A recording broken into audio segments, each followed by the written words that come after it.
A beautiful day for pond hockey here in Michigan, and my goodness, do I ever need the training. Somehow, I have decided to play in the Shocks and Saves game this Saturday, February the 1st, 4 p.m. in Saginaw, Michigan, before the Saginaw Spirit take on the Kitchener Rangers. Yuri Fisher is the inspiration behind this event to place more defibrillators in public spaces.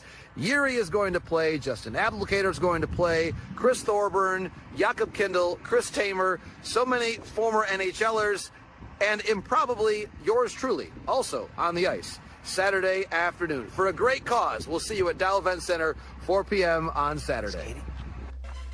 Yeah, that's right, leading the league. And JP Morosi, sounds like we know what's going to be occupying part of your weekend, doing it for a good cause. My first question is, do you know how to skate?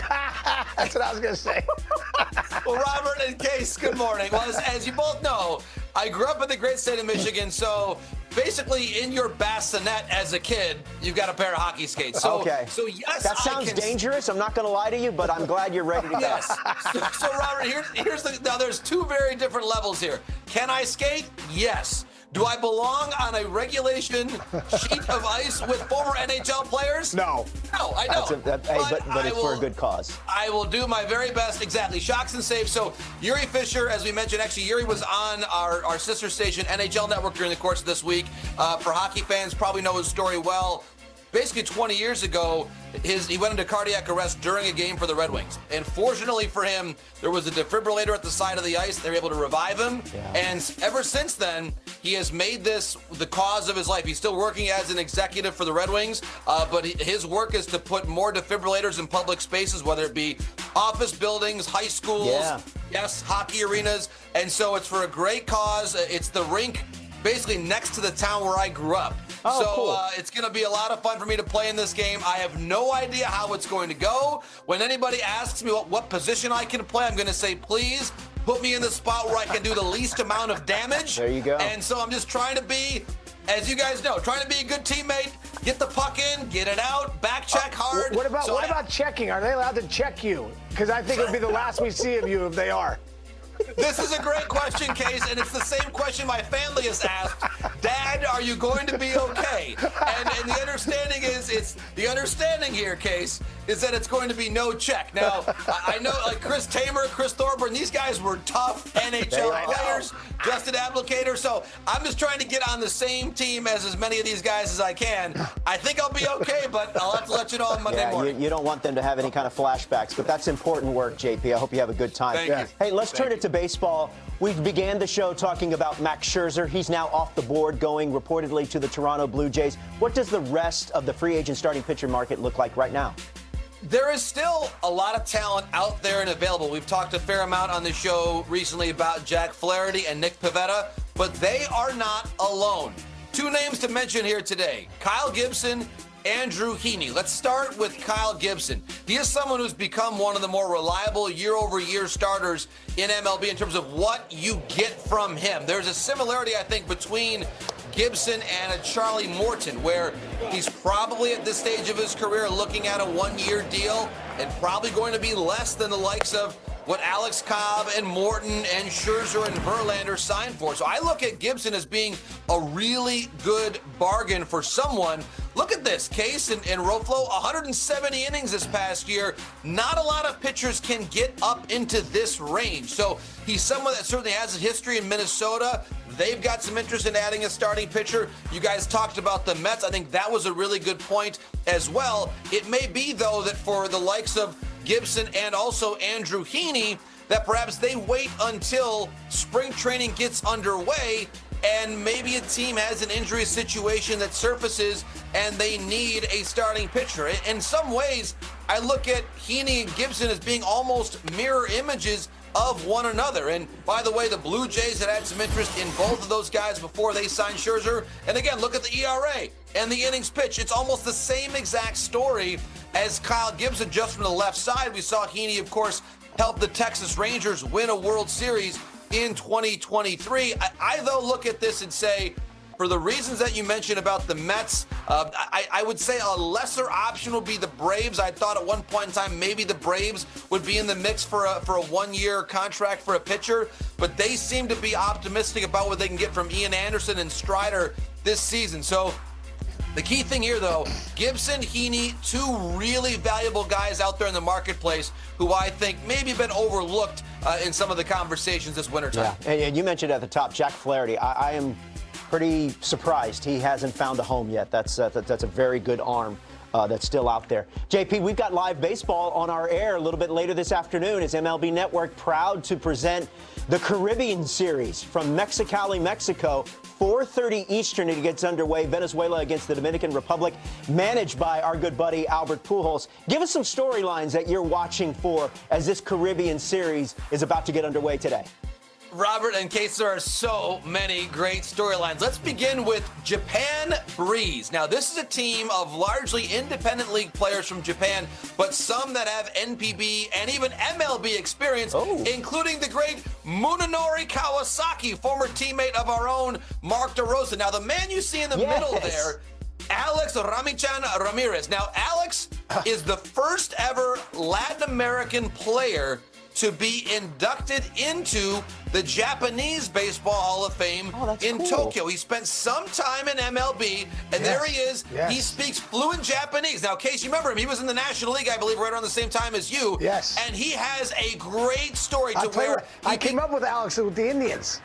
That's amazing, Case. Yeah. Because he had a little bit of a cup of coffee in the major leagues, as you know, Case, but then he went on to this historic career in NPB and now makes his home in Japan and is managing this Japan Breeze team. So he's become something of an international ambassador to unify his background as a Venezuelan player and the Caribbean Series to now bring in the Japanese baseball experience to the Caribbean Series. So, Case, I don't know if you have a quick thought on Alex, but I'll send it back to you, then I'll continue on. Dude, that's an incredible. I did not know that about Alex. I came up with Alex basically in the minor leagues, and we broke into the big leagues together.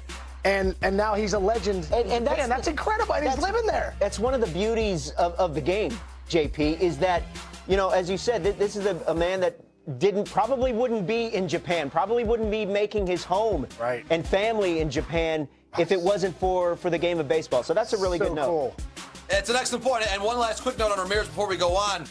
There was a great story written in the New York Times last year by Brad Lefton, who said that the man that actually recommended for Alex to go over to Japan, Charlie Manuel. And Charlie, of course, as you both know, had a great career in Japan as well as a slugger, and then, of course, has gone on to an outstanding career as a major league manager as well. So a quick note there on Alex Ramirez and Japan Breeze. Now, Jack Mayfield of Los Charros de Jalisco. We talked about how they won the Mexican Pacific League this week. Jack Mayfield is known as El Capitan.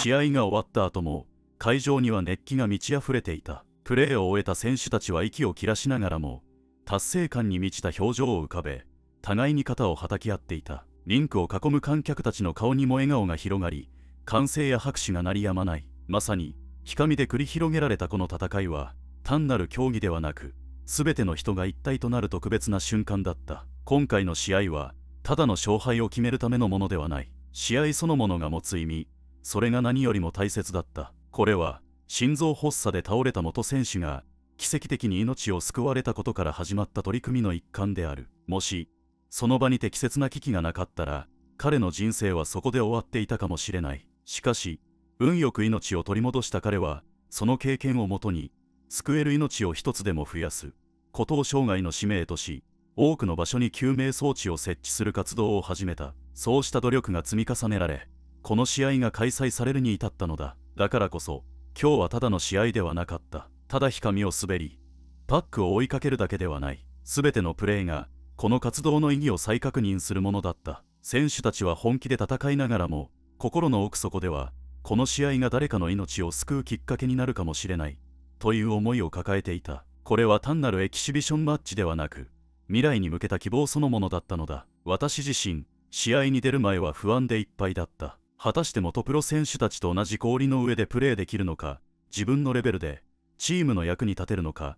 しかし、試合が始まると、そんな不安は一瞬で吹き飛んだ。なぜなら、リンクに立つすべての選手が一つの目標に向かって戦っていたからだ。チームメイトたちが支えてくれ、観客が背中を押してくれた。そして何よりもこの試合の意義を知ることで、自然と体が動き、全力を尽くすことができた。プレー自体は決して完璧ではなかった。何度もパスをミスし、スケートのスピードも遅かった。だが、それでも構わなかった。大事なのは、試合に参加し、ひかみで仲間と共に戦うことだった。試合の最後には、観客から、思ったより良いプレーだった、という声が飛んできた。それが冗談半分であれ、自分なりにやりきった証だと感じた。この試合の収益は、新たな場所に救命装置を設置するために使われる。もしかすると、その装置が将来、誰かの命を救うことになるかもしれない。スポーツの力は、ただ見るだけではない。実際に人の命を救うことができる。そう考えると、